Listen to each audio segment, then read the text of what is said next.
जमीर हिड़ मजबूत रहा आग काल आमर जेजेबापा जेजेमा मैंने एसबू ताल गछ गुड़ाक लगे देइछन्ते। आदिवासी लोक मानकर चिंताधारा होची या हेले हिड़टा मजबूत रहिबो किंतु आजिका दिन में आम मानक बहुत असुविधा हो जाउची। एगुड़ाक काटिकी सफा न कले ए सब बड़ हो फेर आर ताल सब पाचिकी जमी उपरे पड़िबो, धान नष्ट हो तार डेम्फ गुड़ाक सुखिकी जमी उपरे पड़िजिबो, फिर धान नष्ट हो।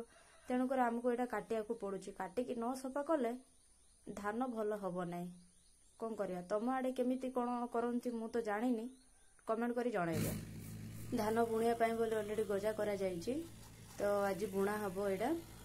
तो आपको टाइट हो जाइए ना, मुझे टिके अलगा करुच्ची खेलना। ट्रैक्टर भी ऑलरेडी चाष लगी पड़ी देखिपुं आमर माने आम पटर जमी गुड़ाक जार जमी भी देखिए समस्त जमीर हिड़ गुड़ाक ताल गछ लगाई ताल गछ सेमती किसी प्रोब्लेम ना भल, बट आगू को जाई असुविधा करुच्ची।